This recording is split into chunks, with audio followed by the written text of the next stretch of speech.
Texas A&M versus Alabama. Now, a lot of SEC analysts and a lot of SEC fanboys have been hyping up this matchup ever since the SEC schedule was released. And a big reason why is because supposedly this is supposed to be a really good Texas A&M team. This is supposed to be one of the best teams that Texas A&M has put on the field in a very long time. So, before the season started, I was excited about this matchup. Now, I wasn't as excited as everybody else was, like the SEC lovers out there. But, I was pretty excited about this game because I wanted to see just how good Texas A&M is. Because Texas A&M, they hired Jimbo Fisher a couple of years back. He's been building up this program, a couple of good recruiting classes. So, Texas A&M, I was eager to see what they would do this season. So, here I am going to watch them play Vanderbilt. Now, I was watching them play Vanderbilt, I believe it was like the second half because I was watching Miami give FSU the beat. So I said, I might as well go ahead and watch Texas A&M play versus Vanderbilt. And to my surprise, they were struggling to beat Vanderbilt. And they barely inched them out. And I was like, wow. So this is a team that a lot of SEC media and a lot of SEC analysts and a lot of SEC fanboys have been hyping up all this offseason. But yet I see them, to my surprise, struggling to close out Vanderbilt. And I understand that it was the first game of the season, haven't played football in a while, no spring camp, all of that good stuff. I understand that. I understand every time a team plays week one, they're going to have some miscues. They're going to have some communication problems, things in that, sloppy football, turnovers, not really being all that great on third down. That's understandable. Even though Texas A&M was playing against Vanderbilt, which pretty much has been the worst team in the SEC since I can remember, and I understand that, okay? But then again, I don't understand it because I see Alabama steamrolling Missouri, who also is pretty much one of the worst teams in the SEC, 38-19, and they seem like they had no issues to destroying Missouri. So, Texas A&M struggled against Vanderbilt, and Alabama basically steamrolled Missouri. So, when you look at how college football has went so far this season, normally teams that are supposed to be good that struggle week one normally end up, still struggling the first couple of games in the season. So, I'm looking at Texas A&M going into this game against Alabama. This is a team that's supposed to have a lot of talent, and I have a lot of concerns about how this game may go. So hopefully Texas A&M is able to clean up the mistakes and the mishaps that they had against Vanderbilt, and they come out and they come in this game and show me of why everybody that is a SEC fan has been so high on Texas A&M going into the season. Because you're looking at an Alabama team that, as of right now, is clicking on all cylinders. Matt Jones looks like the real deal, even though I told a lot of people before the season started, I believe in Matt Jones, but a lot of people, or a couple of Alabama fans out there, believe that Bryce Young could start over Matt Jones. So I'm really happy to see Matt Jones making the most out of the opportunity given. He was 8-10-24, 249 pass yards and 2 touchdowns. He was throwing darts, although it was on Missouri, who looked very impressive. Meanwhile, you got Kellen Mond. Kellen Mond didn't really look all that great to me. He was 17-28 passing with 1 touchdown. The guy who looked the most impressive to me that I'm excited about watching this game is halfback Isaiah Spiller. This guy only had the ball 18 times, had 117 rushing yards. That means this man rushed for 14.6 yards per attempt every time he got the football. Andon Smith wasn't too bad neither. He had 10 carries for 51 yards and was averaging 5.1 yards per attempt. He also had 1 rushing touchdown there as well. So, I'm really excited about watching this group of Texas A&M halfbacks. But, when you face Alabama, it doesn't matter if it's week one, mid-season, or the end of the season. Listen, Texas A&M had all the time to get their stuff together last week versus Vanderbilt. Now that you're playing Alabama this week, there is no margin of error, okay?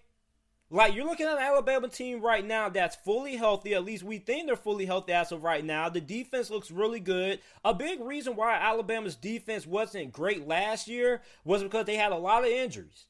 So they're fully healthy. So I want to see how good this Alabama defense is going to be. And I want to see just how good Texas A&M is going to be in general. And if Texas A&M wants to win this game, I think they need to run the football. I think running the football gives them the best chance to win this game against Alabama because, look, I know Kellen Mond is a pretty solid quarterback. He pretty much is one of the best quarterbacks in the SEC, which I don't really know if that's saying too much because the SEC quarterback play hasn't really been all that great.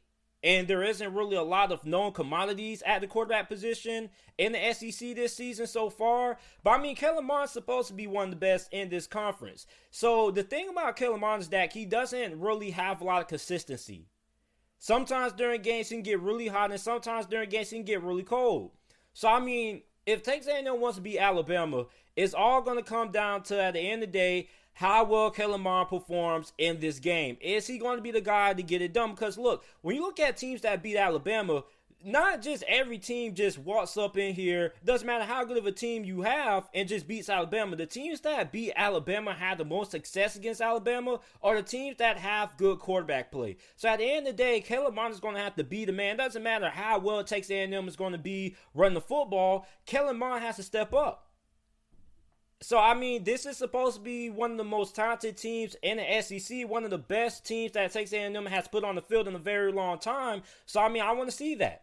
Now, you look at Alabama, aside from Matt Jones, I mean, Najee Harris looks like the guy who's going to carry the workload of this Alabama offense. And, I mean, Najee Harris, I mean, this dude had 3 touchdowns and only had 17 carries for 98 rushing yards. So, I mean, Alabama's offense is just so dominant. It's just pick your poison. I mean, you can either try to stop the passing attack of Matt Jones with Jalen Waddle and Devontae Smith, or you can try to stop the run. It's pretty much pick your poison. So I want to see what the game plan is going to be, in particular for Texas A&M on the defense side of football. How are you going to stop this Alabama offense? Now, a good thing is that you don't have to deal with a dual threat quarterback. Now, Mac Jones does have the mobility. He does have the athleticism to pick up a couple of yards, but nothing that's really going to gash you. He doesn't have the Tua Tagovailoa kind of athleticism. Matt Jones is more of your typical drop back pocket passer. Now, in my opinion, I think he is a better version of A.J. McCarron. And A.J. McCarron was really good, but I think he is a little bit better than what A.J. McCarron was. And A.J. McCarron was a really good quarterback. But Matt Jones has a little bit more athleticism, and I think he just has a little bit more of a stronger arm than what A.J. McCarron had. So, I mean, when I look at Matt Jones and you look at Texas A&M, you don't have to worry about a guy who's going to make you pay with his legs, okay? So, if you're Texas A&M, you need to make sure that you're able to get pressure on Matt Jones. Make him uncomfortable in the pocket, okay? So, another thing is that you pretty much want to try to neutralize the big plays from this Alabama passing attack because they have one of the best wide receiving cores, if not the best wide receiving core in the nation. So, I don't really know if they're going to completely shut down a guy like Jalen Waddle or Devontae Smith. So, the best thing they can do is try to keep everything in front of them. Try to limit Alabama's big plays. Because Alabama last year and even last week against Missouri, they had a lot of big plays in the passing game. And the teams that are not able to really stop those big plays in the passing game are normally the teams that end up losing. Because in this day and age, college football, for all these spread and air raid offenses, you have to be able to limit the big plays, keep everything in front of you. And for Texas A&M, another thing that they have to do is they have to be able to get turnovers.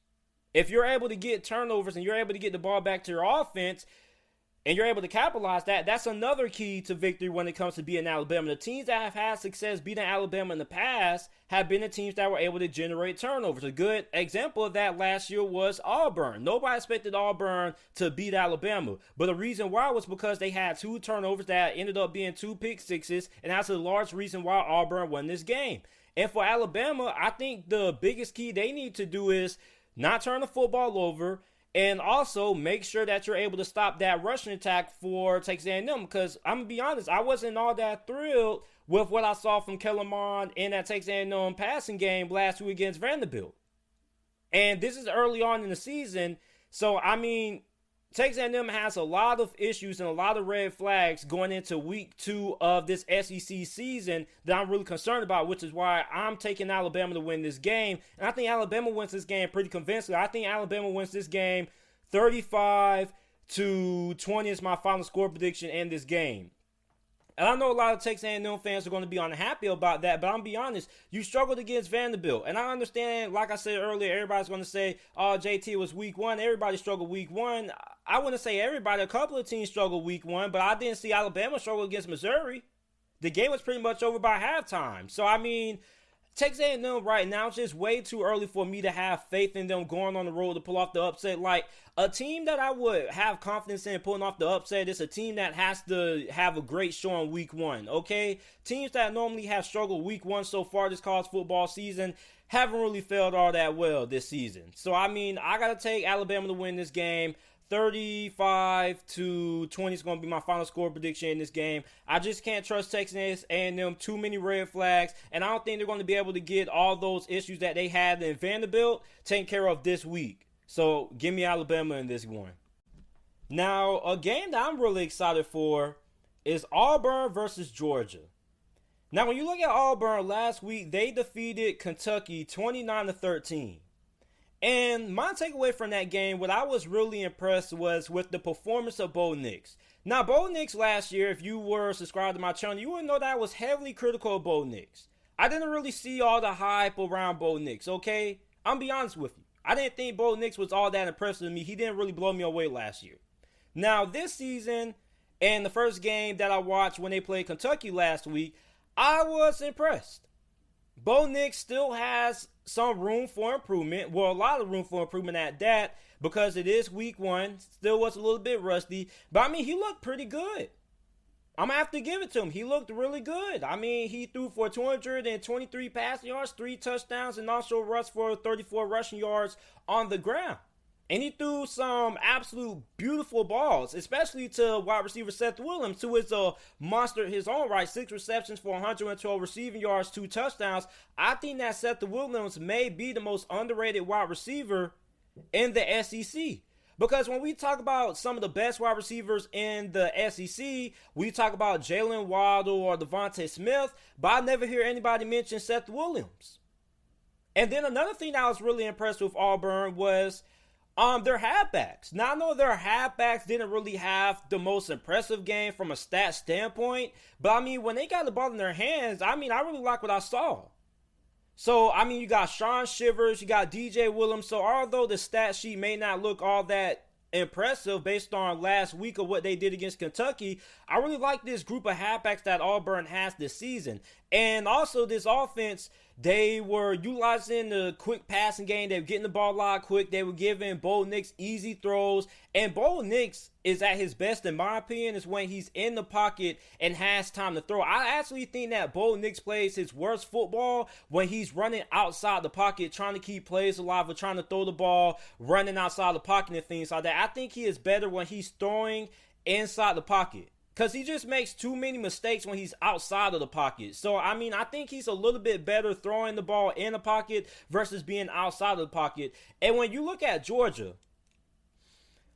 offense was a mess in the first half of that Arkansas game. I mean, I was looking at Georgia. I was like, I knew Georgia was going to have a little bit of a quarterback controversy. I wasn't expecting great quarterback play. Like, I knew Georgia's quarterback situation was going to be rocky heading into that Arkansas game, which is a good thing that they had to play Arkansas week one and not a top-ranked team or somebody like that. So, I mean, DeJuan Mathis got the start at quarterback for Georgia, and he didn't really look like he was all that ready to play. And I think DeJuan Mathis, what is he? I think he was like a 4-star recruit or something like that. And, I mean, he just didn't look all that great. So then they put in Stetson Bennett, and he comes in and he weathers the storm at quarterback for Georgia. He was 20 of 29, 211 pass yards. He also threw for 2 touchdowns, had no interceptions. So the biggest thing that you need to watch for Georgia is going to be, if Stetson Bennett, how good does he perform in this game? Because the thing that I always am really intrigued in these quarterback controversies, that before I want to, lock in the quarterback situation and say, okay, I don't have to worry about quarterback anymore, I always want to see what they do the following week after. Because some quarterbacks, I've noticed this a lot in college football, when you have these quarterback debacles, is that, they'll let a guy come in to replace a guy who they benched early on in the game. He performs well, he leads their team to a victory, and then next week he comes out, he struggles. So I want to see how good Stetson Bennett performs in this game for Georgia. Is he really going to be able to solidify the starting quarterback job for Georgia, or is there going to be some more controversy surrounding this quarterback situation that they have going on at Georgia? Because to be honest with you, I didn't know who these guys were at quarterback for Georgia. I was just as surprised as maybe a couple of your average Georgia fans out there who don't really keep up with the team like I do. So, I mean, I don't really follow Georgia football all that often and things like that. So, I mean, I'm just looking at these guys. I'm looking to see who is going to be the guy to step up. DeJuan Mathis didn't step up, so Stetson Bennett came in. So, I mean, Stetson Bennett looks like he's going to be the guy moving forward going into this game for Auburn. I want to see how well he performs. And if he doesn't perform well, who's going to be the next guy who steps in line? I mean, hopefully I get to see a little bit of Carson Beck this season for Georgia, because I thought this was the guy who was most likely going to end up starting for Georgia. So, I mean, for Auburn, I know I raved about Auburn a lot and how well they played against Kentucky, but they did have some mistakes there and some caution signs. And one of the caution signs to me is how poorly Auburn performed on third down offensively and defensively. Defensively, they allowed Kentucky to convert on third down 12 out of 20 of the third down attempts that they had. And then offensively, Auburn only converted on third down 4 out of 10 times. So, I mean, this isn't something that I'm going to be all that much concerned about because it is week one. Most of the time, teams have third down issues offensively and also on the defense side of football. So, Auburn's still trying to figure things out. Georgia also wasn't all that great on third down neither last week. They were 6 of 20. But, I mean, that was week one jitters. Hopefully, these two teams are going to come into this game more prepared now that they were able to get the week one rust out of their system. And even then, this game is still going to be fairly close because at the end of the day, although Bo Nix did play well against Kentucky, I still don't trust him.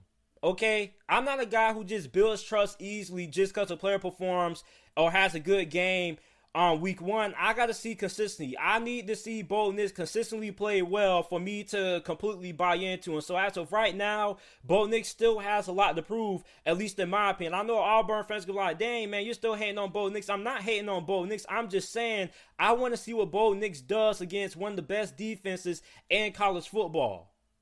So, I mean, when you look at Georgia, aside from the quarterback situation, this is a really good team. I mean, we finally were able to see Zamir White, 13 carries for 71 rushing yards, 1 touchdown, 5.5 yards per attempt. He probably could have had a better stat line if Georgia's offense didn't perform so poorly in the first half. I was really impressed with what I saw out of him. Also, James Cook was pretty good as well in a few attempts that he was able to get the ball. And also, George Pickens. George Pickens is my favorite college football player to watch. I just love watching George Pickens play. I think he's going to end up being one of the best wide receivers in the SEC at the end of this season, if he isn't already. And also you have Kearis Jackson. He was pretty solid as well. He actually had a better game than George Pickens last week. He had 6 receptions for 62 receiving yards. So, I mean, this Georgia offense has a lot of talent. I know a lot of people, when you talk about Georgia, a lot of people like to say they don't have any wide receivers. The only reason, the question with Georgia isn't that the fact that they don't have any wide receivers. The question is going to be who steps up at wide receiver for Georgia, because Georgia recruits pretty well. So I'm not really concerned about the talent that they have at wide receiver. Like, a lot of talent at wide receiver hasn't really been, discovered yet to us that's watching, because the quarterback play hasn't really been all that great. So, I mean, hopefully this game against Auburn, we get to see some more faces emerge at the wide receiver position for Georgia. So, I mean, this is a really tough game to predict because I think this game can go either way. I think this game is going to be fairly low scoring because it is still pretty early on in the college football season. And both of these two teams are probably going to have their fair share of mistakes. But I got to take Auburn to win this game. The reason why I'm taking Auburn to win is because I simply don't really have all that much confidence in Georgia's offense. And when I say Georgia's offense, particularly it's the quarterback situation. Because look, they were able to have Stetson Bennett come in and weather the storm last week against Arkansas. But, I mean, I don't really know how well he's going to perform against Auburn this week. So, I mean, I still am a little bit iffy about Georgia's offense. I mean, it looked well in the second half of that Arkansas game. But, I mean, just because you played well against Arkansas, it's going to be a whole entirely different animal when you got to play against Auburn. So, I mean, I got to take Auburn to win this game. I think Auburn wins 20-17. 17 is my final score prediction in this game. And I mean, Georgia can win this game too, but I just don't really have a lot of confidence in Georgia's quarterback situation. Like, I know Stetson Bennett came in, he weathered the storm against Arkansas, he played very well, but I mean, still, we don't know if Auburn's going to be able to come in here and just completely shut them down, because Auburn is a way better team than Arkansas. So just because he played well against Arkansas doesn't mean he's going to play well against Auburn. Now, if he comes in and he proves me wrong, all power to him. But I still think Auburn's going to win this game. I think Auburn's defense, their defensive line, their defense should be able to handle up against Georgia's offense, because I think that Georgia does have a new offensive coordinator, so they're still trying to implement a new system and things like that. And I think Auburn's doing the same thing as well, but it just looks like Auburn's a little bit more further along than what Georgia was last week against Arkansas. And I know they won pretty convincingly against Arkansas. They came alive in the second half offensively, but still, I don't really know or don't really have a lot of confidence in the quarterback play for Georgia going into this game. And even if Stetson Bennett doesn't play bad, I don't think he'll necessarily is going to play great. I think there are going to be a little bit of turnovers on Georgia's side, because I still think they're going to be a little bit sloppy on offense. And I think those big turnovers are going to be what tilts this game into Auburn's favor. And that's why I got to take Auburn to win this game 20-17. Final score prediction, give me Auburn. The Indianapolis Colts are going to be traveling on the road to face the Chicago Bears. Now, last week, the Chicago Bears defeated the Atlanta Falcons 30-26, and the Colts got the win against the New York Jets 36-7. And for the Chicago Bears, they came back against the Atlanta Falcons, and they made a change at quarterback. They finally decided to bench Mitchell Trubisky and put in Nick Foles. And Nick Foles played fairly well. He was 16-29 passing for 188 passing yards, 3 touchdowns, and 1 interception. And this Chicago Bears offense looked a lot better with Nick Foles in that quarterback, because these wide receivers were finally able to have legitimate quarterback throw them the football. They didn't have to worry about a quarterback overthrowing them by like 20 inches or 20 miles. And not only did this help out the pass game, but it also helped out the running game as well. So this Chicago Bears offense looks really good with Nick Foles at the helm at quarterback. And for the Indianapolis Colts, the Colts offense has played a lot better compared to what they did week 1 against the Jacksonville Jaguars.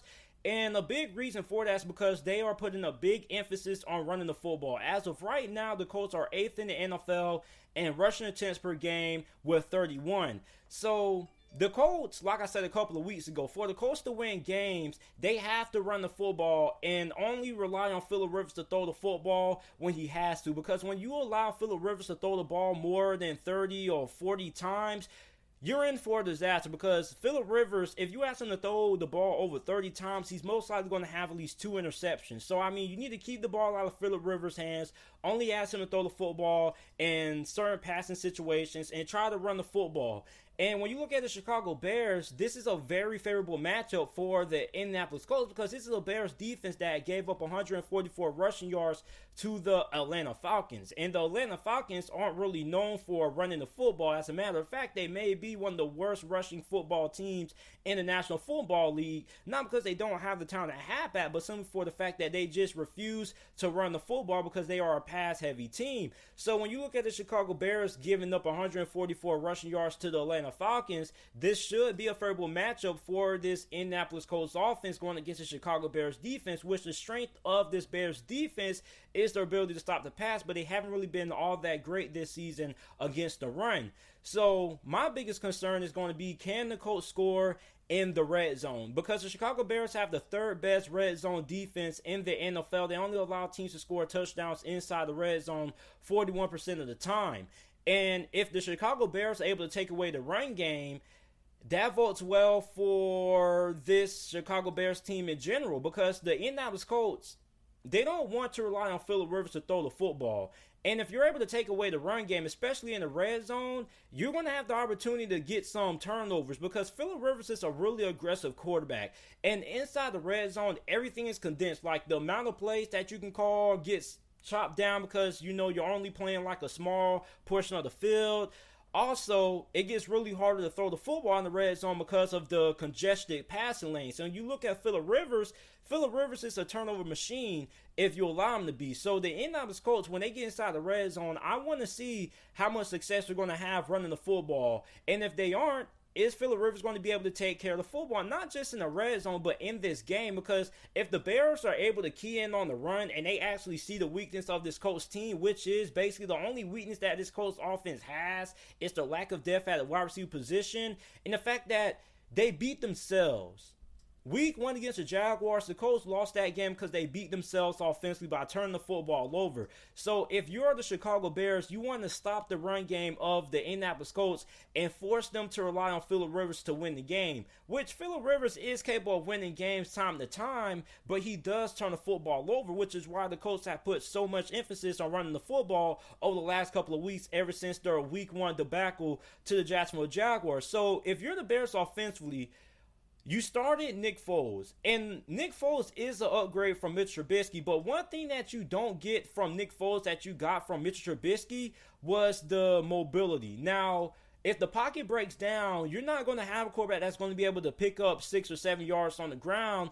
Basically, the pocket breaks down. The players pretty much did with Nick Foles there at quarterback. And you got the Indianapolis Colts who, although they have a pretty good defensive line, and they're able to get pressure on the quarterback. So, I mean, the big thing for the Colts is going to have to be being able to stop this Chicago Bears pass attack, because this Chicago Bears pass attack is going to be a lot better than what it has been with Mitch Trubisky now out of the mix. This is going to make Allen Robinson an even better wide receiver than what he was already. This is going to, help Anthony Miller emerge. So, I mean, this is going to help out their entire passing attack in general. It's also going to help out the run game as well, because now we may actually see David Montgomery get a full good workload now to the fact that the Chicago Bears just don't have to worry about being down too often. The poor quarterback play from Mitch Trubisky having to throw the football to win games. So, I mean, Nick Foles offensively, the only downside is that you just don't get the athleticism when it comes to running the football that you would have gotten from Mitch Trubisky if he was still the starter. But overall, this is Chicago Bears offense that has really improved.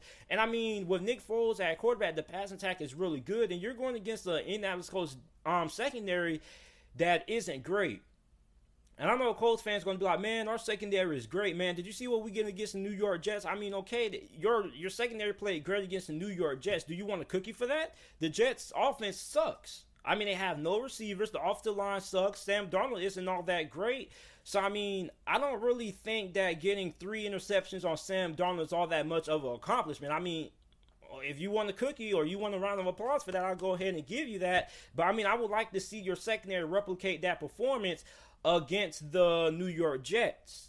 So, I mean, I still don't know how I feel about the Indianapolis Colts secondary. I still don't trust it. And I think that is the matchup that the Chicago Bears could exploit in this game. And just like how the Chicago Bears have a matchup that they can exploit offensively when it comes to this Indianapolis Colts secondary on their defense, the Colts, they have a hole on their offense, which is the fact that this is basically a running football team. If you have to ask Phillip Rivers to throw the football 30 times, you may be in for a little bit of trouble there, because Phillip Rivers does tend to turn the football over a good amount, which is why the Colts put so much emphasis on running the football. So if the Bears are able to stop the run, you like their chances. And if this Indianapolis Colts secondary is able to replicate the performance that they had last week against the New York Jets, then you most definitely like their chances as well. So the Colts are favored to win this game by 2.5 points.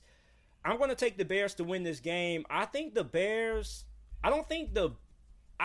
game could be close, but simply I don't think the Colts are going to be able to, just stop this passing attack for the Chicago Bears, simply for the fact that I just don't trust the secondary. I know the secondary played well against the New York Jets, but aside from that, this secondary still hasn't showed me that they have what it takes to stop passing attacks in the NFL. I still think this Colts secondary has a lot of work and a lot of room for improvement, which is why I got to take the Bears to win this game. Not only that, but I just think that the Bears right now are just, in my opinion, a better team. That may sound crazy to a couple of you guys, because a lot of people are going to be like, oh, the Bears haven't played anybody. But look, I know they're 3-0. They haven't really played the strongest amount of competition.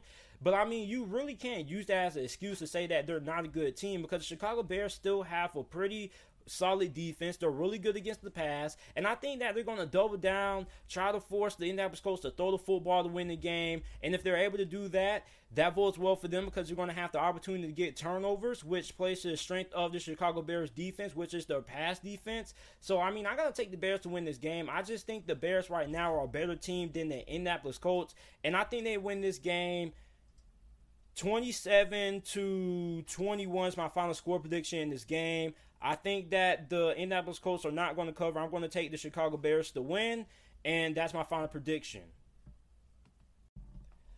Thursday night football, we have the Denver Broncos taking on the New York Jets. Now, both of these two teams are 0-3 going into this game, so we're hoping that if this game doesn't end in a tie, that one of these two teams will have their first win of the season. And for the Denver Broncos, man, the Denver Broncos, I had high expectations for the Broncos heading into this season, and they haven't really been able to live up to those expectations due to injuries. I mean, the Denver Broncos are completely depleted. I mean, Jerome Casey, he's done for the season. Drew Lock is going to be missing some time. It's like a lot of injuries that the Denver Broncos are dealing with. And then at the quarterback position, Brett Rippon is expected to be the starting quarterback going into this game. So for the Denver Broncos, man, I mean, gosh, man, I just feel really bad for Broncos fans because I felt the Broncos were going to be a playoff team this year, and they most likely aren't going to make it to the playoffs because of how just depleted this roster is by injuries. And you look at the New York Jets, on the other hand, I mean, this team is just bad. All around, the defense is bad, the offense is bad, everything for New York is just terrible. So, I mean, for the New York Jets, you're hoping that offensive tackle Mekhi Becton and wide receiver Jamison Crowder are able to play in this game. Both of these guys are listed as questionable. And for the Denver Broncos, Shelby Harris, Kareem Jackson, Devontae Harris, those guys are also listed as questionable going into this game as well. So, I mean, I think the biggest thing for the Denver Broncos is that you go back and you watch that Tampa game. I mean, in that Tampa Bay game, I mean, it wasn't pretty. It got ugly really fast, really quick. At halftime, the game was pretty much all but over. And then you put in Brett Rippon, who Brett Rippon showed some promise late in the fourth quarter. I know it's like a garbage time drive and things like that. Nobody's really going to care. But I do think at this point, Brett Rippon gives the Broncos the best chance to win. And also, Denver wants to win. I think that they're going to have to find more ways to get the ball to Noah Fant, because Noah Fant pretty much is the best player that they have on their offense. Now, you also have rookie Jerry Jeudy as well and KJ Hamler. But, I mean, I think the most consistent guy that they've had in the passing game throughout this point of the season has been Noah Fant. Also, you have to run the football because, look, Brett Rippon may be better than Jeff Driscoll, but, I mean, you have to be able to run the football. Like, you don't want your backup quarterbacks, regardless of who it is, throwing the football more than 25 times. Like, you need to run the football, only throw the football when need be. So, if you're Denver, you should be able to do that against the New York Jets defense that pretty much has allowed the opposing team's offense to do whatever they want to. So if you're Denver, offensively, you stand a good chance to be able to put up some points in this game against a lackluster New York Jets defense. Now, for the New York Jets, I mean, you just got smacked by the Indianapolis Colts last week, 36-7. I mean, what can go wrong went wrong for the New York Jets last week. I mean, they couldn't get anything going on offense. Sam Darnold was a turnover machine. The defense was absolutely terrible. And, I mean, you can't even put all of the blame on the defense. Like, a big reason why the defense didn't really perform all that well last week against the Colts was because the offense can't turn the football over. So, I mean, for the New York Jets, man, you're on 3 right now. This is a must-win game for both of these two teams. But this is a game that I feel the New York Jets need to win more because a lot is on the line for the New York Jets. I mean, Adam Gase, he most definitely is on the hot seat. And, I mean, I told a lot of New York Jets fans that Adam Gase was probably the worst hiring I've ever seen in NFL history. Didn't really accomplish anything in Miami. Didn't get along with his stars in Miami. Only went to playoffs one time, and I never seen him. He's supposed to be an offensive-minded coach, but during Miami, he never had an offense that ranked higher than top 15 in the NFL. And now we're starting to see all that come to fruition with the New York Jets. I mean, this team just is not good, and Adam Gase doesn't look like a good head coach. So, I mean, this New York Jets team, man, this is a reality check for the New York Jets. A lot of people are talking about the New York Jets tanking for Trevor Lawrence and getting rid of Sam Darnold. But, I mean, what is Sam Darnold going to do if he has one of the worst receiving corps in the NFL? His team can't run the football, not a good coach, and a bad offensive line, and a terrible defense. So, I mean, drafting Trevor Lawrence if you're the New York Jets, no more no overall, if you plan on tanking, is going to solve anything. So, I mean, unless his offensive line gets figured out and these wide receivers are able to step up, then that's the only way I really see the New York Jets improving. So, I mean, for the New York Jets, man, this is pretty much the best chance you have of winning the game. This is pretty much one of the easiest games that you're probably going to play this season. And you can say the same thing for the Denver Broncos, because both of these teams as of right now are not that good. The Denver Broncos aren't that good right now because of injuries. The New York Jets just aren't that good because they just suck. So for the New York Jets, man, you're going to be facing Brett Rippon, the quarterback who doesn't have all that much experience in the NFL. And if you're the New York Jets, you need to be able to get pressure on them. I think if you're the New York Jets, you need to blitz heavily because your secondary just isn't all that great. And other than Quinnen Williams, nobody on the New York Jets defensive line has really been all that great. So, I mean, if you're struggling to get pressure on the quarterback just by, your front four alone, I think that needs to tell you that you need to send more pressure. And I think the New York Jets, I mean, they need to find some more ways to get pressure on the quarterback because their secondary desperately needs it because their secondary is struggling right now. And for the offense, I mean, Sam Darnold needs to play better. And I know it's hard for Sam Darnold to play better because of the lack of talent that he has around him. But, I mean, he's also had a lot of errors just based on his decision-making alone. And he has to be able to step up. He has to be able to take care of the football because regardless how bad of a team that the New York Jets may have, you still can't excuse the poor performance that we have seen out of Sam Darnold so far this season. So, I mean, for the Jets, man, they need to be able to take care of the football. I mean, you can't say that they need to get better at running the football because they have tried to run the football. They just really can't because the offensive line just isn't all that great. So, I mean, the New York Jets have tried to run the football, but, I mean, it just doesn't really, work out because they're always down by multiple possessions. So, I mean, if you're the New York Jets, man, I really don't know what to tell you. But, I mean, this game is basically a coin flip because both of these two teams are pretty bad for their own respective reasons. The Denver Broncos are bad, not because they're a bad team, but simply for the fact that their team is just completely depleted by injuries. And for the New York Jets, your team just is a complete dumpster fire right now. So, I'm taking the Broncos to win this game. I mean, I have more faith in the Broncos to be able to win this game than the New York Jets because at least the Denver Broncos showed some promises in their losses. Like, they looked really good against Pittsburgh in the second half of that game. Although Jeff Driscoll was the quarterback, they were able to score some points on a pretty good Pittsburgh Steelers defense. Against Tampa Bay, I mean, they didn't look completely bad. I mean, they put up a little bit of a fight in the second half. But, I mean, I just think that the Broncos are a better team as of right now than what the New York Jets are. The New York Jets, I'm not going to put any faith in the New York Jets. This team just is completely bad all around. Doesn't matter how healthy they are or how injured they are. They're just a completely bad team. Give me the Denver Broncos to win this game. Denver is supposed to be favored to win this game by 3 points. I'll take Denver to cover the spread. I think they should be able to win this game by 3. And I think Denver wins 24-17 is my final score prediction in this game. Give me Denver. The Cleveland Browns are traveling on the road to face the Dallas Cowboys. Now, let me say something about the Dallas Cowboys. The Dallas Cowboys, as of right now, have a 1-2 record heading into this game. But in all honesty, this team should be at least 2-1 or 3-0. But you want to know why they don't have a 3-0 or 2-1 record? Because this Cowboys team is sloppy with the football. They don't take care of the football. They have too many mental mistakes, and that's a big reason why they're 1-2.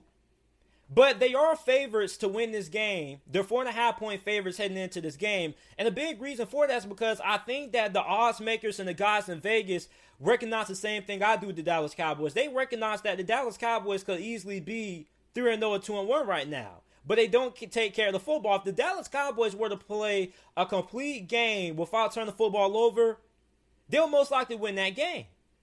Now, you're facing a Browns team that is coming off a win versus the Washington football team 34-20. And when you look at the Browns, without a doubt, this is a running football team, which isn't a surprise to anybody because we know what Kevin Stefanski as the head coach. We know what he wants to do. He wants to run the football. You have Kareem Hunt and you have Nick Chubb. You have the best backfield in the NFL. So if you're the Dallas Cowboys and you turn the football over 2 or 3 times in this game, you're going to lose. I can bet money if Dallas loses this game, it's because they turn the ball over multiple times. Because one thing about teams that like to run the football, you don't want to give them any extra possessions. And you look at a Dallas Cowboys defense that hasn't been good. I mean, DeMarcus Lawrence, what is he? DeMarcus Lawrence is supposed to be one of the highest paid players on the defense side of the football in the NFL. He hasn't even played up to that level. The Dallas Cowboys defense hasn't been great this year. Their secondary hasn't been good. I don't even think their run defense hasn't been good. Okay? So, I mean, this is the Dallas Cowboys defense that right now is reeling. Now, I know they played Russell Wilson last week, and I know they played a really good team in Seattle, but that's still a game that I felt like Dallas let slip away from them because they just turn the football over too much. They're too sloppy. They shoot themselves in the foot. The Dallas Cowboys, instead of beating the other team, they beat themselves. Okay? And I mean, really, the Dallas Cowboys could be 0-3. Just as like I said earlier, the Dallas Cowboys could easily be 3-0. The Dallas Cowboys could just as easily be 0-3 if the Atlanta Falcons weren't such the choke artists that they are. So, I mean, for Dallas, if they take care of the football and they don't turn the football over in this game, I think they should win. But here's the thing. I don't really think they're going to be able to do that. So, here's where the debate lies. Can the Dallas Cowboys stop the run game of the Cleveland Browns? I don't really know if they can do it. Because the Cleveland Browns, you have Kareem Hunt, you have Nick Chubb. A lot of teams haven't really had an answer for it. And you look at the Cleveland Browns defensively, they forced 3 turnovers last week. Now, I'll give it, being it was the Washington football team, they don't really have that much to work with on offense anyway. But I mean, if you look at Cleveland, if you give them opportunities, they're most of the time, they're going to be able to take advantage of it. So if you're Dallas and you want to win this game, you got to win the turnover margin. You cannot win this game, turn the football over 2 or 3 times. It's just not going to work. And I look at this Browns team, I still have my reservations about them as well because although they are 2-1, we already know what the key is to beating the Cleveland Browns. If you stop the run game and you force Baker Mayfield to win the game for you, you're going to be in a little bit of a tough predicament because Baker Mayfield is a turnover machine. That's why it's so important that the Browns are able to have so much success running the football because, like Phillip Rivers, I made this in my Indianapolis Colts preview prediction when they were facing the Chicago Bears. If you guys haven't watched that, make sure to go check it out. Colts versus Chicago Bears preview. But I said the same thing about the Colts and Phillip Rivers. The Colts want to run the football down your throat. If you ask Phillip Rivers to throw the ball 35, 40 times, you're going to lose because he's going to turn the football over. And with Baker Mayfield being a turnover machine that he is, the Browns want to keep the ball out of his hands as many times possible. So if you're Dallas, you have to be able to stop the run, which I don't really know if Dallas defense is capable of being able to stop anything because week 1, they weren't all that great stopping the run against the Rams. Week 2, week 3, we didn't really get to see how good their run defense was because both of those 2 teams that they faced were throwing the football at will against them. So, I mean, really, can the Dallas Cowboys defense tighten up? And can the Dallas Cowboys offense limit the amount of mistakes that they make? Because, look, Dak Prescott has played, I think he's played up to the same level that he's played so far. I mean, we see a lot of good, but we also see a lot of games that, could have been won if they had, better quarterback play out of them. So, I mean, look, Dallas shoots themselves in the foot. I don't think this is a really disciplined team. They don't take care of the football, and that's why I got to take Cleveland to win this game. And I know it may sound crazy because you may look at Cleveland, you may be like, okay, Dallas has a better team. Why are you choosing the Browns to win this game? I just don't trust the Dallas Cowboys to take care of the football. I mean, this is a really sloppy team. They don't take care of the football. And you look at the Browns, if you're facing a team that likes to run the football, what the Browns want to do is they want to run the football. They want to have Nick Chubb running in between the tackles, and they want to chew time possession. And when you're the Dallas Cowboys, you give a team like Cleveland X possessions. That means you're taking time off the clock. That means if you get down early, you could be in a lot of trouble. And a lot of Dallas's problems come from not being able to take care of the football. Since they start out the game so sloppy, they always end up being down. So, I mean, look, Dallas, if they get down in the third quarter by multiple possessions, if they go into the full quarter down 2 touchdowns, I think this may be game over for Dallas. Because when you face a team that has a heavy emphasis on running the football, you're in a lot of trouble. And the way that Dallas defense has played so far this season, I don't really have a lot of confidence in. So, I mean, give me Cleveland to win this game. 24-17 is my final score prediction in this game. Because, look, like I said, I'm expecting a lot of hate in this video because I know there's a lot of Cowboys fans out there that feel they do have a better team. And look, I'm not saying that the Dallas Cowboys can't win this game. Look, I just said earlier, if Dallas plays a complete game of football without having any turnovers, they will most likely win this game. But based on what I've been seeing so far under Mike McCarthy, they're just sloppy with the football. It's just too many turnovers, and I simply can't trust them to take care of the football. And with the Cleveland Browns, as long as they're able to have the run game going, and Baker Mayfield doesn't have any turnovers himself, which he shouldn't have if he's throwing the ball less than 30 times, I think this is a game that favors Cleveland. So, I mean, you look at the fact that Dallas defense hasn't played all that well, and you got the fact that the Dallas Cowboys are giving teams extra possessions. I just think this is a game that favors the Cleveland Browns because, look, the turnovers are going to be there. Like, Dallas hasn't proven to me that they can play a complete game without having any turnovers. And a lot of the Dallas Cowboys games are really over dramatic. Like, a lot of their games come down to dramatic fashion. So, I mean, look, the Cowboys had chances to beat Seattle. They weren't able to take advantage of them because of turnovers and just sloppy play.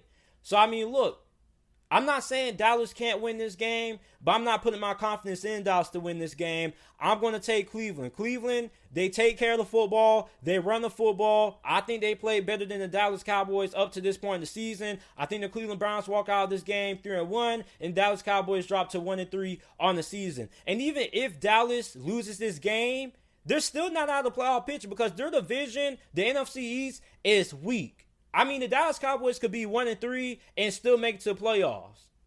Because even though, and the majority of divisions, if you start out 1-3, you might as well count your stars. You might as well just cross your fingers and hope that something magical happens. But I mean, you look at the NFC East. The NFC East may be the worst division. Well, I'm not even going to say maybe. This is the worst division in football. So even if Dallas does lose this game, they're still in a pretty good spot to make it to the playoffs with how weak this division has been so far throughout this season. So, I mean, this isn't a must-win game for Dallas, although you would like to get the victory. But like I said earlier, I just don't trust Dallas to be able to take care of the football in this game, and I don't trust their defense. Neither their defense looks like they haven't really been able to stop anybody. I mean, Atlanta almost put 40 on them.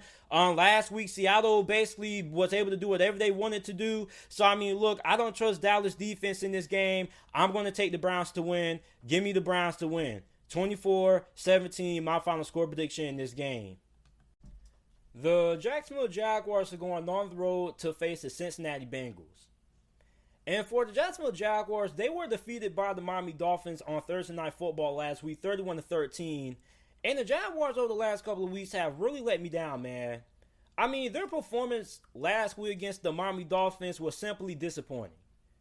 And I mean, the defense played as bad as they possibly could. I mean, the pass defense was terrible, which we already knew that the Jacksonville Jaguars secondary was a big concern heading in because of the performance that they put up against the Tennessee Titans and Ryan Tannehill. But I mean, I thought they would put up a little bit of a better fight against the Miami Dolphins. But Ryan Fitzpatrick, man, he looked like he couldn't be stopped. Not only was he really good at throwing the football, but he also was able to put in work on the ground, which really puzzles me because isn't Miles Jack supposed to be one of the fastest linebackers in the NFL? Like, where was he when Ryan Fitzpatrick was out there last week looking like Lamar Jackson? I mean, Ryan Fitzpatrick simply could not be stopped last week. And for the Jacksonville Jaguars, man, like, this defense needs a lot of work. So, I mean, going into this game, you're facing a Cincinnati Bengals team that tied with the Philadelphia Eagles last week, 23-23, and allowed 8 sacks. Joe Burrow was sacked 8 times last week. So, for the Jaguars, you're facing a pretty favorable matchup. because you have a really good pass rusher in Josh Allen, and you have rookie Caleb Von Chasen. So you should be able to get pressure on Joe Burrow. Now, here's where my concern lies. Although the Jacksonville Jaguars defensive line on paper should dominate the Cincinnati Bengals on their offensive line, their secondary is a big concern because you're facing a Cincinnati Bengals team that has a really good group of wide receivers. I mean, Tyler Boyd went off last week against Philadelphia. He looked unstoppable. You still have to stop A.J. Green. You still got to stop T. Higgins. Like, the Cincinnati Bengals, aside from the offensive line, they have a lot of weapons at Joe Burrow's disposal. The question is Joe Burrow going to have enough time to sit back and get the ball to his playmakers? That's where the question lies. And for the Cincinnati Bengals, I mean, this offensive line is terrible.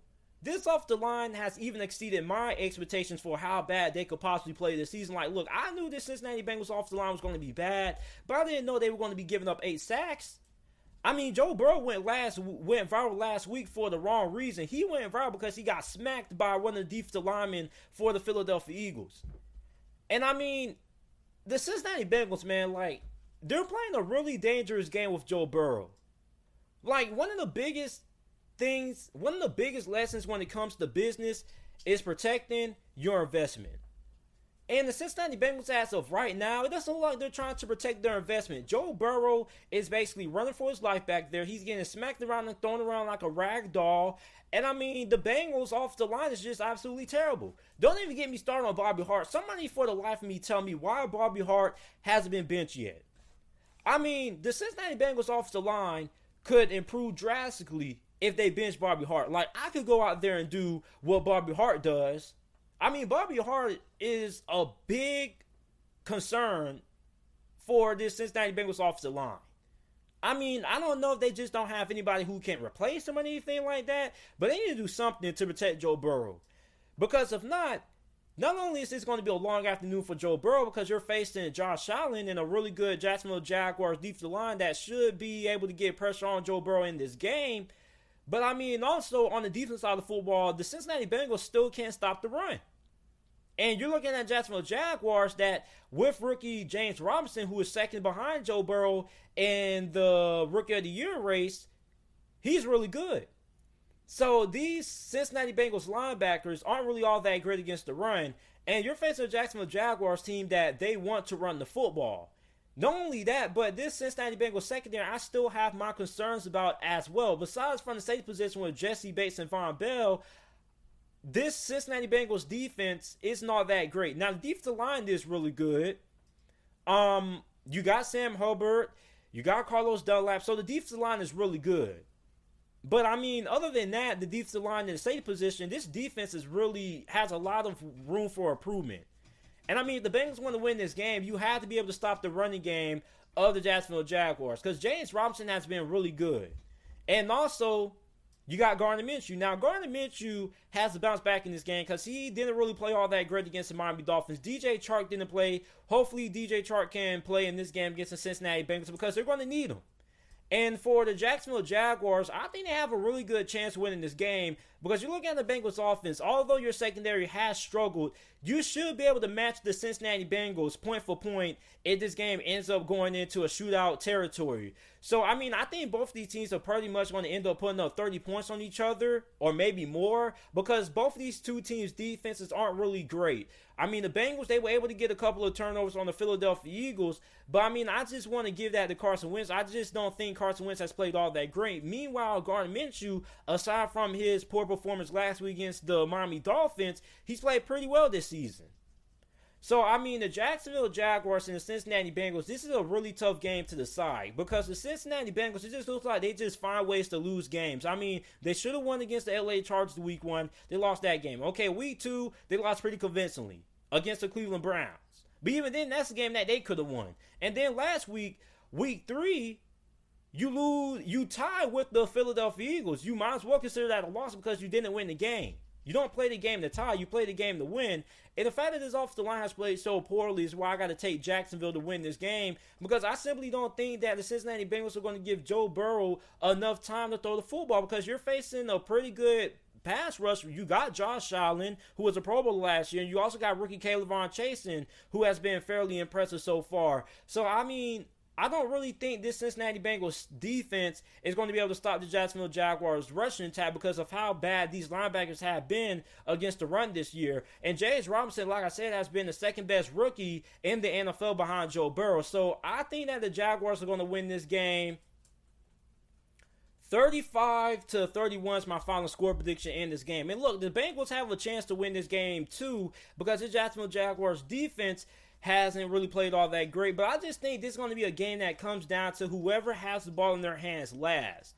And when you look at the Jacksonville Jaguars, the fact that they're able to have so much success running the football, and the Bengals defense hasn't really been able to stop the run, I think that votes well in the Jacksonville Jaguars' favor. Also, you got to take into account that the Bengals, in their own right, they're pretty one-dimensional because they can't run the ball at all.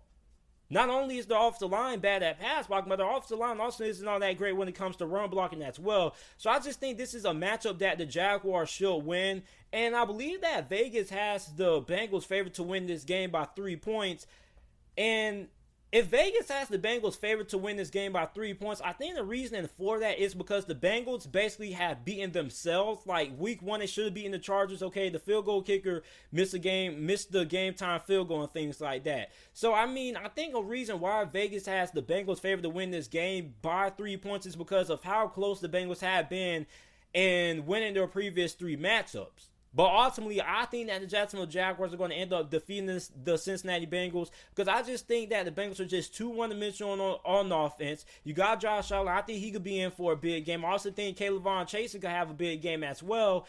And you got a Bengals team that can't stop the run and a secondary that is not that great. And given Jacksonville's secondary is not that great neither, I just think this is a game that's going to come down to whoever has the ball last possession. And I just trust the Jacksonville Jaguars more than I trust Cincinnati. Now, Cincinnati has the ball to end the game, then I think they can win that as well. But with the fact that the Bengals are just so one-dimensional, it's hard for me to see that. The Jacksonville Jaguars just have a better team as of right now, in my opinion, which is why I got to take the Jacksonville Jaguars to win this game. Because although their defense, their secondary hasn't played great, I still think the Jacksonville Jaguars are going to be able to get key stops when it matters the most. And I don't think the Bengals are going to be able to do that. When it comes to, clutch situations to win games, the Bengals just simply don't come up. And the Jacksonville Jaguars, if Gardner Minshew has the ball in his hands last, I think he's going to be able to get the job done. So this is a game that can go either way, but I'm taking Jacksonville to win.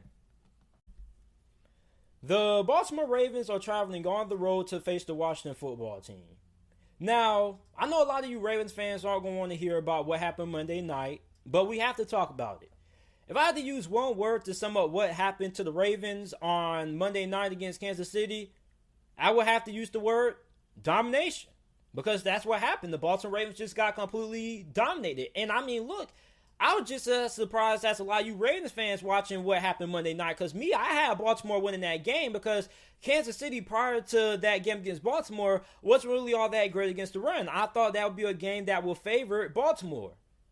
And then Baltimore just completely couldn't do anything. Their defense couldn't stop Kansas City's offense. They couldn't get off the field on third down. Kansas City dominated in time possession, which is something that you don't really see all that often when you face the Baltimore Ravens. Baltimore's offense could not really get anything going in the run game or the pass game. It was just a complete, utter dominating performance by the Kansas City Chiefs. Now for the Ravens, for them, you get a break because you get to travel on the road and face Washington. Now, Baltimore enters this game as a 13-point favorite. And deservedly so, because Washington, ever since their victory against Philadelphia a couple of weeks ago, haven't really looked good. This offense is bad. Really bad. And look, I knew this offense was going to have its struggles before the season began. But I didn't know this offense was going to be this bad. The offensive line stinks. Dwayne Haskins, a lot of Washington fans, they get on me every week before last week. They keep saying, man, Dwayne Haskins is improving, man. Dwayne Haskins has showed improvement. Well, I didn't see any improvement last week. If anything, he regressed. I watched the first quarter of that game. I thought Dwayne Haskins was going to have a career day. He looked really good the first couple of possessions of that game. Well, then I come back in the third quarter, heading into the fourth quarter to see what was happening. And Dwayne Haskins just completely fell apart. Just completely fell apart. And look, I can't blame it all on Dwayne Haskins. The offensive line isn't great. Doesn't even have any reliable targets in the passing game besides Terry McLaurin. But you did have Eamon, who broke out. He caught a couple of touchdown passes, but still, you don't really have anything to work with. And I mean, the defense didn't really play all that great neither, because Cleveland had a lot of success running the football on them. I would know because the guy who I was playing had Nick Chubb as his running back in fantasy football. And I was praying that Washington's defense would be able to hold Nick Chubb to a pretty bad day. But that didn't happen. So, I mean, Washington right now, man, I mean, you still have a chance to make it to the playoffs. You're not making it to the playoffs because of your record. You're making it to the playoffs because of how bad your division is. So Washington still isn't out of the playoff mix, because if they're able to win their division, which they do have a pretty good chance of because their division sucks, other than that, I mean, Washington hasn't really been all that great. And I mean, you lost two of your best players on the defense side of football. Chase Young is going to be out for a week or two, I believe. And Matt Ioannidis, he's done for the season. But even then, you still have a pretty good defensive line. But I mean, Washington, to win this game, I'm going to be honest, they need a lot to go right. First, Baltimore has to turn the ball over 3 times or more. Okay, so you need Baltimore to cough the football up a pretty good amount. You also need to be able to replicate the performance that Kansas City was able to do on Monday night, which isn't something that a lot of teams aren't going to be able to replicate, because they just completely clamped down that Baltimore Ravens offense. They couldn't throw the football, they couldn't run the football, they couldn't do anything. So, I mean, can Washington replicate that performance? I don't know. But, I mean, Washington also has to be able to score some points on offense, because, I mean, look, you're not going to win the football game against Baltimore by just scoring 20 points. Like, you're at least going to have to be able to put up near 30 points, which I don't even know if Washington's offense is even going to be able to put up 14 or 17 points on this Baltimore Ravens defense. On top of that, Dwayne Haskins just has to play better, man. And look, you Washington fans can make up all the excuses you want to about Dwayne Haskins, but look, the time for excuses is over. Last year is over. The start of the season is over. It's time for Dwayne Haskins to show everybody why he was a first-round pick. No more time for excuses. I know he doesn't have the best team around him, but golly, man, you can't turn the football over 3 times. I don't care how bad of a team you have. Dwayne Haskins has to play better, and it's no more excuses, man. Like, you Washington fans, I've allowed you guys to come in the comment section and say Dwayne Haskins, he's still learning and things like that. But look, we're heading into week 4 of the NFL season. The time for excuses is over, okay? Dwayne has to go out there. He has to get the job done. And I know the circumstances aren't necessarily in his favor because he doesn't have a great team around him. But besides from that, you can still play a lot better than last week against Cleveland. So, I mean, for Washington to win this game, man, a lot has to go right.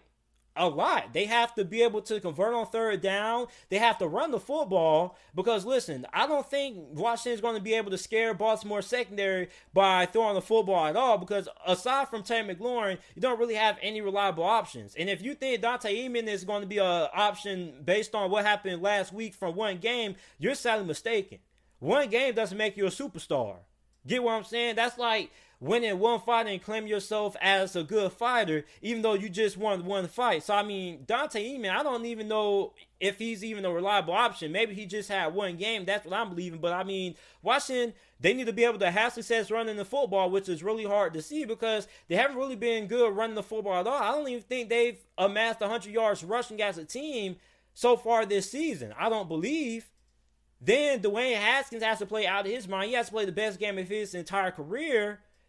And that's going to be hard because you don't have any reliable wide receivers other than Terry McLaurin, which pretty much in Baltimore was smart. They would double team Terry McLaurin and try to erase him from the game. Because Terry McLaurin is being the most targeted wide receiver, leads Washington receptions, I believe. So, I mean, just all around, he is the only reliable option and the best player that they have offensively. So, if you're Baltimore, you got to take him away. So, I mean, Washington needs other players to step up. And Antonio Gibson, he had an okay showing last week. But, I mean, they just need a complete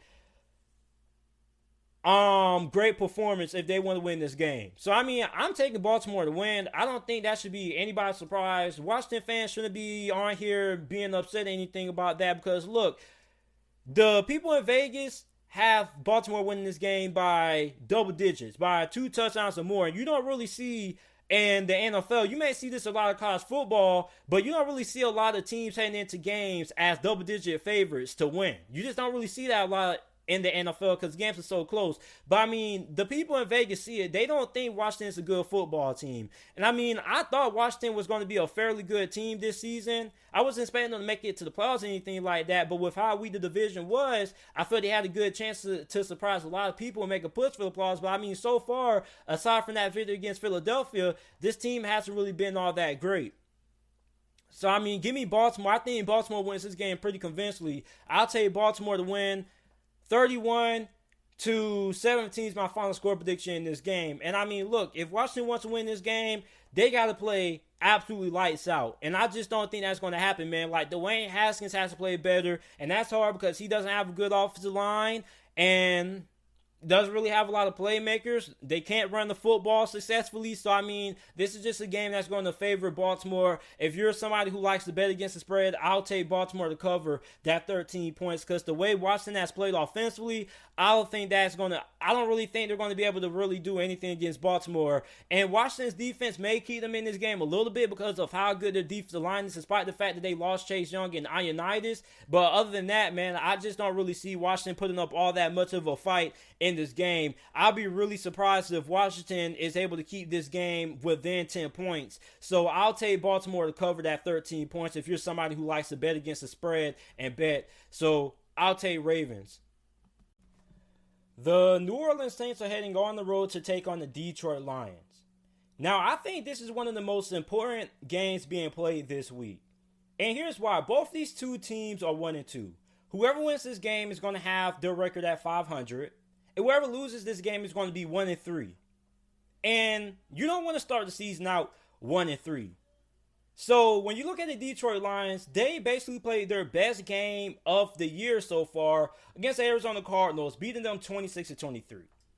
And the Lions forced 3 turnovers last week, and they didn't turn the football over at all. Like, the defense played fairly well, and the Lions offense played fairly well as well. Now, despite them playing fairly well, they still barely were able to walk out with the victory. Like, the game still came down to one possession. And I feel like Detroit, with the way they played last week, they should have won this game more convincingly than what they did. Like, a win is a win. I'm not going to take anything away from them. But with the way that game played out last week, Detroit only won the game by a field goal by 3 points, when in all reality, they really should have won this game by probably 10 points or more. Now you got the New Orleans Saints rolling into this game. So the Saints are rolling into this game basically going downhill. I mean, you start the season out with an early win week 1 against Tampa Bay. And then from down there, you lose to the Las Vegas Raiders on Monday night. And you lose to the Green Bay Packers. So the Saints are in a weird predicament so far. Because this is a team that, remind you, a lot of people had the Saints penciled in as they're locked to represent the NFC in this upcoming year's Super Bowl. And so far, I haven't seen a team that looks to be a Super Bowl caliber team so far throughout this season. And it's not the offense. Like, I know a lot of people are talking about how Drew Brees hasn't really played to the level that we expect out of him and things like that. But I'm not really going to focus too much on the offense because we already know the New Orleans Saints, regardless of who plays, who doesn't play, Michael Thomas or no Michael Thomas, this is still going to be a really good offense because you have Drew Brees, one of the greatest quarterbacks of all time. You got Sean Payton, one of the best offensive masterminds in NFL history. So I'm not really all that concerned about the offense. But where I am concerned at is on the defense side of the ball for the New Orleans Saints, because this is a New Orleans Saints defense that has played pretty poorly this season so far. And you look at a Detroit Lions offense, that this is the last team that you want to get into a shootout with, because the thing with the Detroit Lions is the Lions don't have a bad team, okay? Like, if football was only a 45-minute game, the Detroit Lions will probably be 3-0 right now. But since it's not, the Lions have a 1-2 record because they're not able to finish games. But the New Orleans Saints, with the way their defense has played, I like the Detroit Lions' chances of winning this game. Now, am I choosing Detroit to win this game? I'm not making a prediction just as yet. I'm just saying that a lot of you guys, if you're a Saints fan, don't come into this game with the speculation that you're going to have an automatic victory and you're automatically going to be at 500. Because I think that the Detroit Lions have a better chance of winning this game than what a lot of people are giving them credit for. And my question is, when it comes to Detroit Lions, is although you played well against Arizona last week, you played well, but Arizona was still able to hang around. Anytime you're a +3 in the turnover margin and you don't have any turnovers yourself, I think that you should win more than just 3 points. So with the Detroit Lions, my question is still the defense, because the defense played well against Arizona, okay? But is the defense going to be able to keep up that same level of consistency this week? Because look, I'm not somebody who gets easily influenced based on what you did in 1 week. Like, I need to see a substantial amount of consistency. Like, the Detroit Lions defense played great last week, but they need to be able to play great this week as well before I can say, hey, Detroit's defense is legit. Like, I know you shut down Arizona. Arizona has one of the best offenses in the NFL, but that was just 1 week. How do I know if you're going to be able to replicate that performance this week? That answer is going to be answered in this game against the New Orleans Saints. And the Detroit Lions, the big thing for them is limiting the big plays. Now, Detroit is still allowing over 11 yards per play. They're 29th in the NFL in yards per completion. So you look at the New Orleans Saints offense that hasn't really been all that dynamic when it comes to big plays. Like, they're still averaging 6 yards per play? But, I mean, this offense just doesn't really have a lot of big pop plays down the field. Let me give you a good example. Last week, the Green Bay Packers, you saw a lot of these big chunk plays in the passing game. Aaron Rodgers to Allen Lazard, they had a couple of big strikes down the field, but you didn't really see that same explosiveness from the New Orleans Saints offensively. So, with the Detroit Lions defensively, I think this is a good matchup for you. Because the Detroit Lions are going to be facing a team that doesn't really attack, down the field all that often.